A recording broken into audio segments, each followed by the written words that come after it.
real pretty in here. It's real dry though. I'm carrying so much water. I'm not making the same mistake I made yesterday.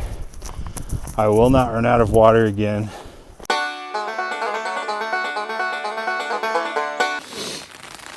Oh, hello.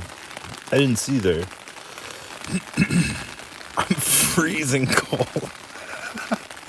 Right now, this is super not glamorous part. My backpack's here. My pants are drying here. My towel, quick dry towels, drying here. I put all my clothes in here for a pillow. That's drying. My shoes are there drying. My food bag is there. I'll probably keep it on me tonight and just beat the shit out of any raccoons that try. It's pretty bad. It's supposed to rain for 2 days.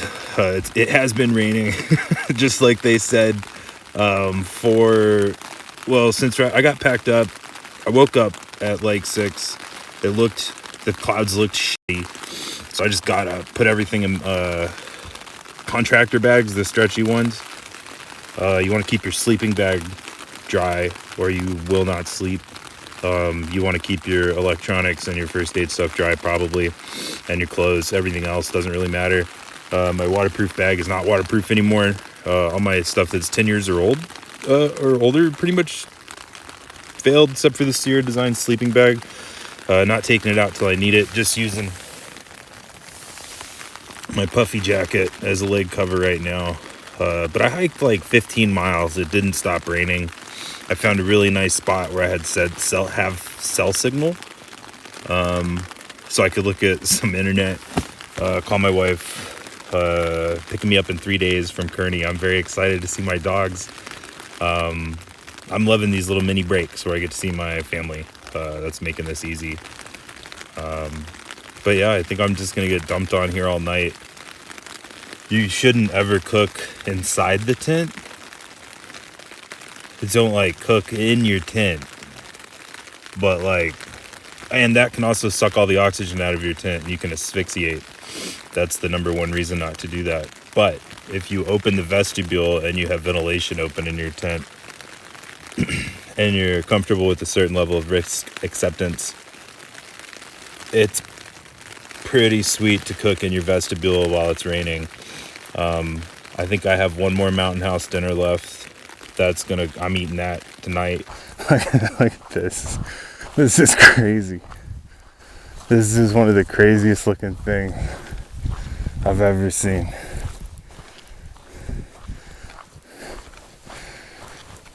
It's also rattlesnake country, and there's rats out here.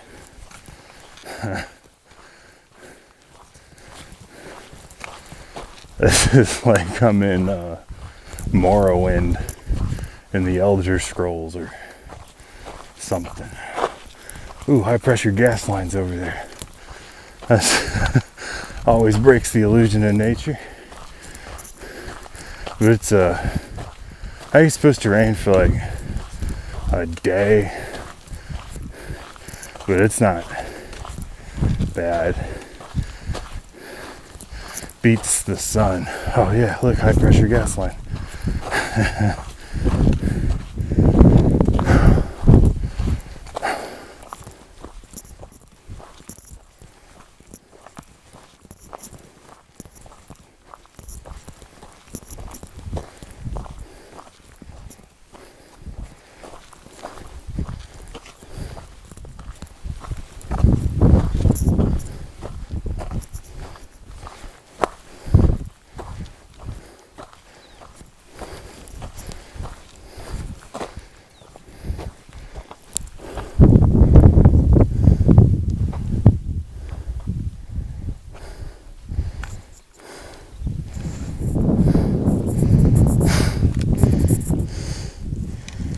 There's Oracle. There's Mount Lemon.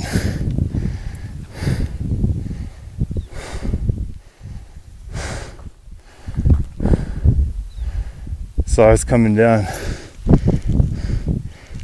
that. That's a couple days ago. Or yesterday. I was still coming down it.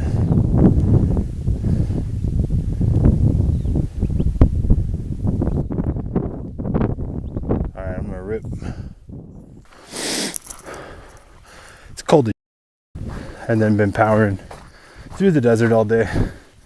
I would like to be done with the rain, so I don't have to use my tent. I don't like doing chores with tents. Today I saw the biggest jackrabbit that I've ever seen in my life. It was super sick. I met a ton of nice people, and generally just had a real good day. It's super crazy pretty in this stretch, even with the inclement weather. It's sick. So I'm gonna walk like probably two or three more miles, and then just find a dope tent spot and kick it. Got signal everywhere here, and I'm coming up on a town pickup, so I might watch some YouTube or something tonight, something fun, because my morale is a little tanked from being wet all day, and I've been wearing the same pair of underwear for 6 days. I rotated out my socks, but I'm keeping a clean pair of skivvies for when Rachel picks me up, so she doesn't make me right on top of the car. But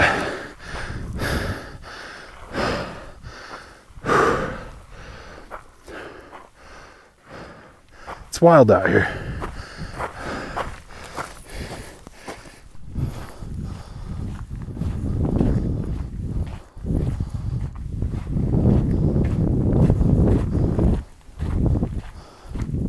Hey guys.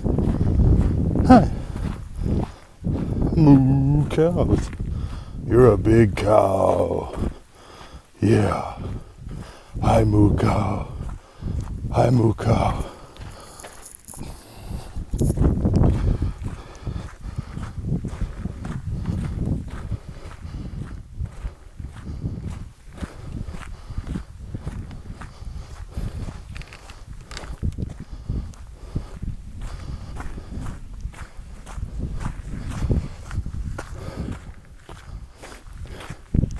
I've decided in my travels through Arizona that the Sonoran Desert is my least favorite desert environment.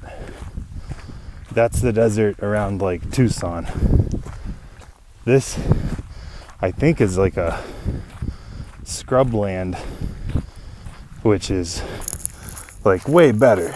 Like you could camp right there. It's like pea gravel. And the ground is kind of soft underfoot.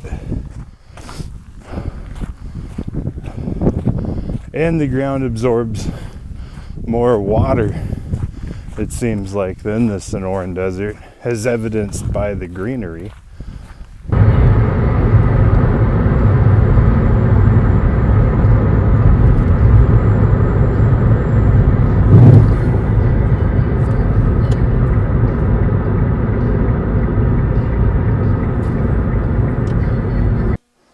Oh, well, hello.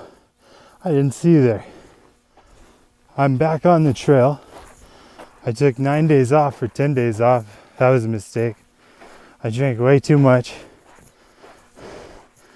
I had a horrible bathroom accident as soon as I got back on the trail. And then I ran out of water 6 miles from the nearest water source. So I just got done going through a bunch of barbed wire. There was no signs posted, so I assume it was just random barbed wire. I got a bunch of water out of the Gila River, and now I'm headed back to the trail, I think. So yeah, low desert, 100-something more miles of it. I kind of hate it.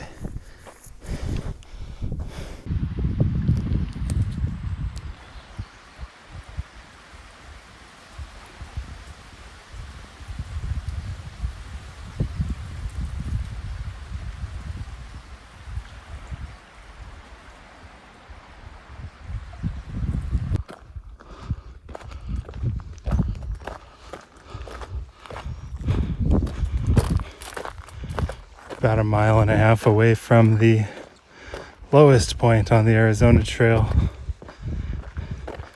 Pretty, I think we're about 30 miles, 40 miles east of Phoenix. Not my favorite environment so far. I'm honestly, I'm completely sick of seeing cactus. I want to be in the trees.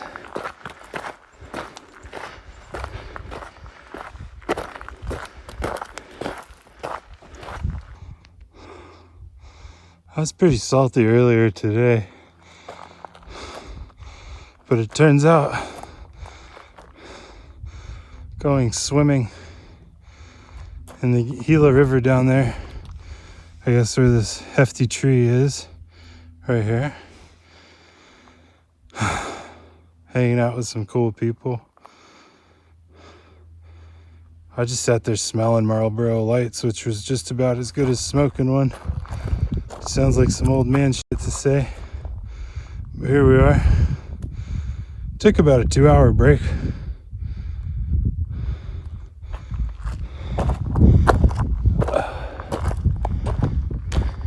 Drank a bunch of water, ate some good food.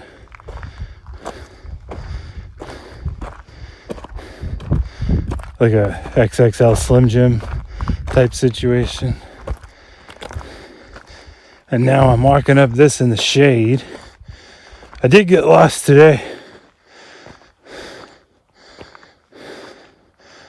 I did about 3-4 extra miles.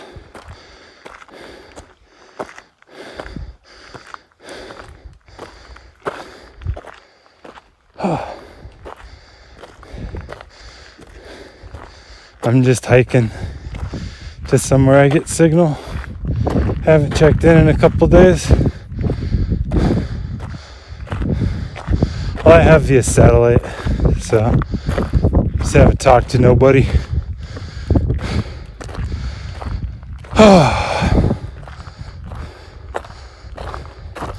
This is pretty incredible. We're kind of in an Indiana Jones type environment.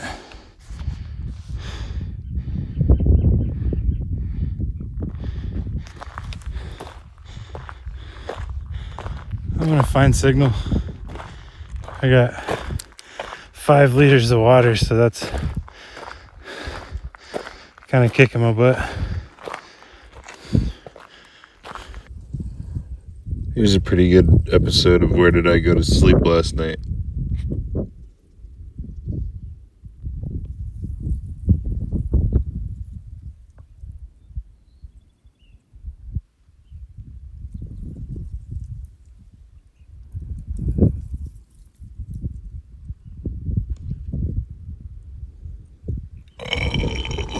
Try not to.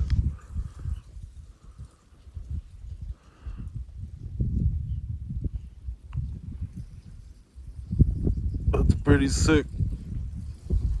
And I got signal.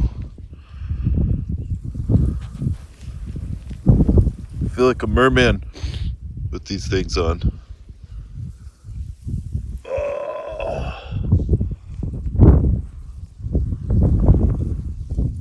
Keep going up there today. Pretty gradual climb. Glad I'm climbing. So right now I'm playing. Where do I go? Number 2 at.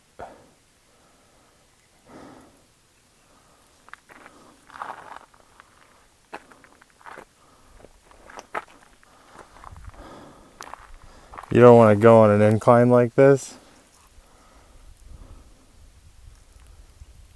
because gravity can work against you. Trust me. This is what you want to look for. So you see the trail continues up here, And here we're going through a wash. I mean, ecologically, a wash might not be the best place. But you can see, you can walk up the wash up there, or down the wash down there behind this berm or whatever, and find yourself a nice place to go to the bathroom. Hiking with John.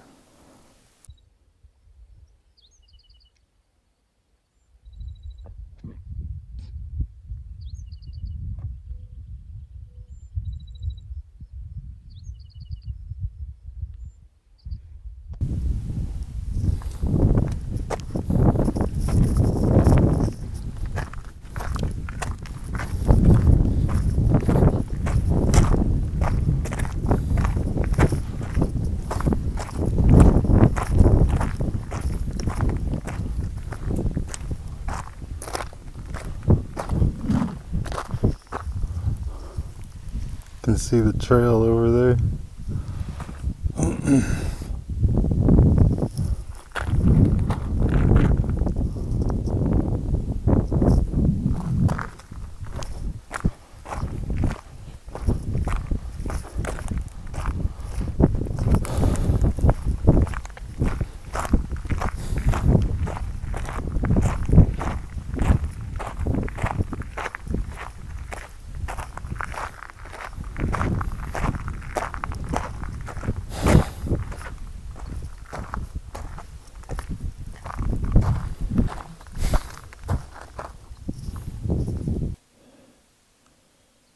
Found a nice shady spot here. Oh, it's crazy hot. It's scorching out there. You see how the air is kind of like silver looking? I don't know what it is, but it means it's hot. Or I'm about to pass out. Like it's like 3 miles to water, so I've been drinking water all day. I camped with 5 liters. So I'm good. Just gotta cool down a little bit, keep on going. Should have started earlier. Something kept fucking with my campsite. I had to keep chasing something, throwing stuff at something. Probably slept 4 or 5 hours. But pretty sweet shady spot. It's very cool here, so I'm just cooling down. Probably drink the rest of my water and then go up to a rainwater collection tank. So hopefully it's full of rainwater.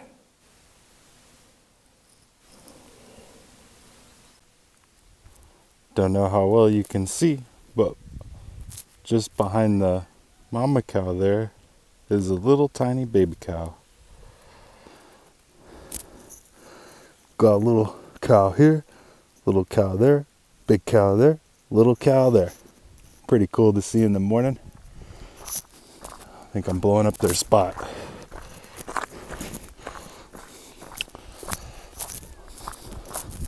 This has been my most exciting morning so far. It's about 11 miles to Superior, so I got an early start. And then my trekking pole handle broke off. It remained in my hand, but the pole fell away. So when I went to support myself heading down some of this stuff, there was just no pole to make contact with the ground. So I carried forward in that direction, onto the ground, and then a little bit more forward.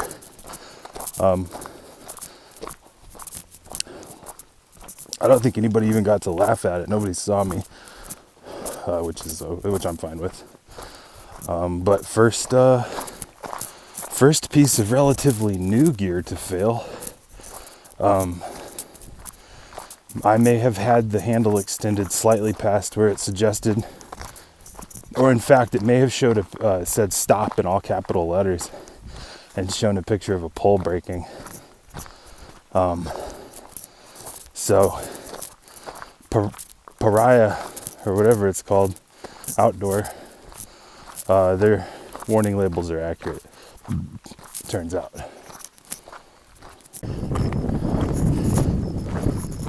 More beef boys. Sorry about the camera. I'm never looking at it. I'm actually just staring at the ground for rattlesnakes, pointing the camera at what I think is interesting. Cows all over these hills. This is super snaky in here. And then check this out. Pretty hard to spot them on either side.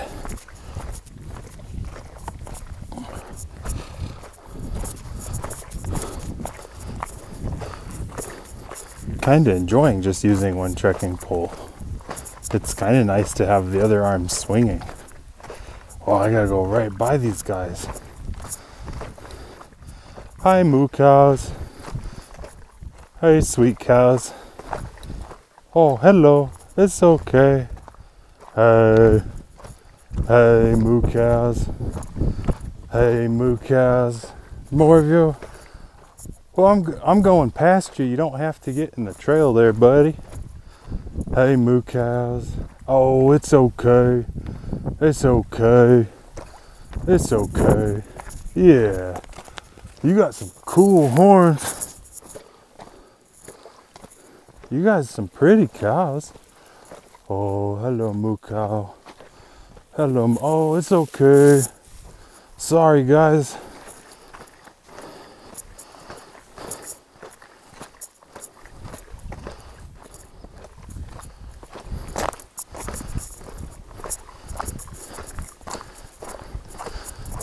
When I was growing up, I had to feed the cows at my grandparents sometimes. We had a red limousine bull, about probably like 6 or 7 of the biggest cow back there put together. And even if you're super scared of them, if they come up to you, you can just tap them on the head and they'll usually piss off. I'm very much enjoying seeing all the comments on the Far Out guide from folks who haven't spent any time in a rural environment.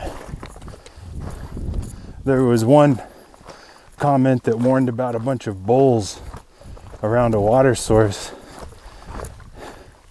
I was like, why would somebody have a bunch of bulls just hanging out?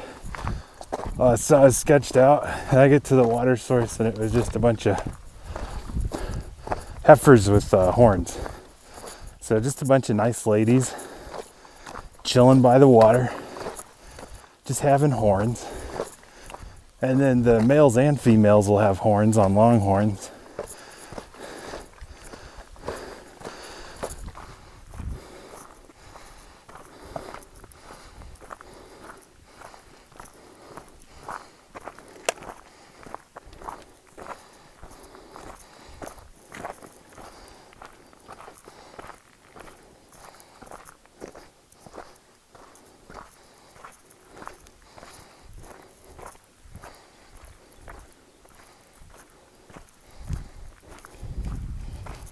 Again, I apologize for the sloppy camera work.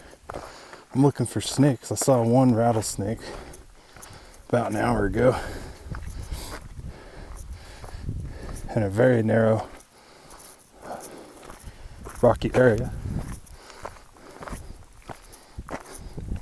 I did not bother him. He did not bother me.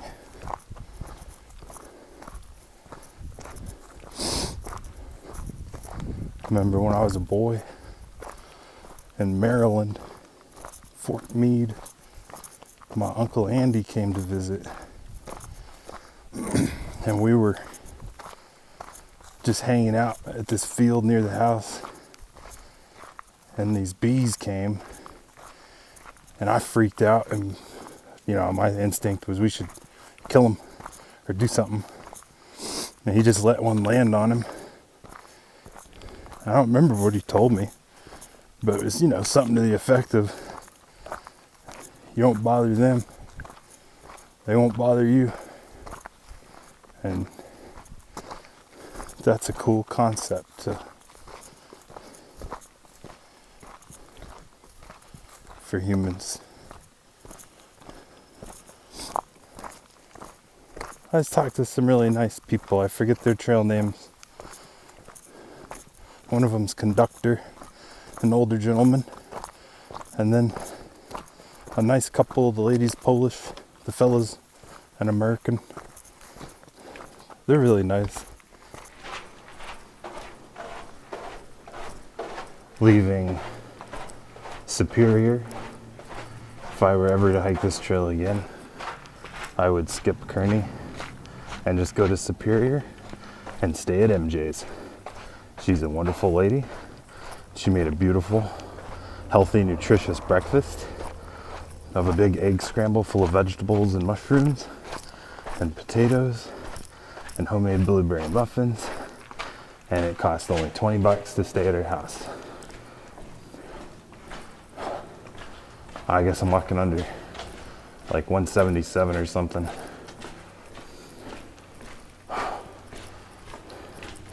I'm out ahead of that group of people that I took a liking to, so figure my early start will make up for being slow. Back to watching for snakes.